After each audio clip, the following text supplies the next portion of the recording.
Nu tad nākamais jautājums aktuālais, ko bieži man pacienti prasa, kā lai izvairās no plīsumiem? Kā samazināt plīsumu varbūtību? Kas ir tāda otrā perioda?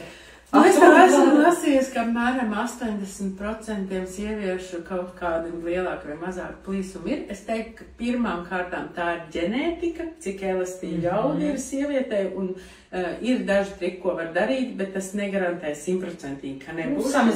Tas var samazināt, un varbūt viņi mazāk. Un ir sievietes arī, ka vienkārši patiešām relastīgi audi un nav nekādi šie plīsumi. Nu tad ko var darīt?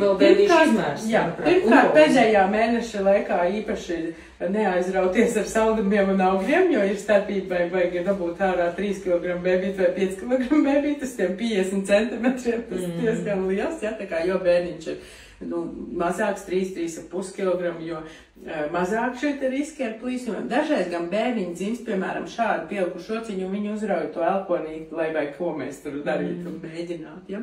Nu, tad jau grūtniecības laikā šobrīd ir gan tur starpenes masāžas, gan speciāli tādi trenažieri, kas iestiep tos audus, ko var darīt, un kas varbūt varētu palīdzēt pašā dzemdību procesā, reizēm tā redzot, ka varētu būt lielāks plīsuma risks. Viens variants ir ūdensdzemdības, ja iespējams, ja nē, ja sieviete ir uz galda, tad var pielikt siltu tādu kā drāniņu, kas arī nedaudz šos te audus iestiep, lai samazinātu. Nu, pats galvenais būtu nespiest bez kontrakcijas, jo tad, kad tur spīlē galviņa, visu laiku gribās ļoti spiest, un spiežot bez kontrakcijas mēs varam tā kā ieplēst, tāpēc jāstās vecmātei acīs un jāklaus, ka tagad, īpaši, kad ir pusgalva ārā, ka tad mēs pārelpojam un sagaidām tā nākamo kontrakciju un lēniņām.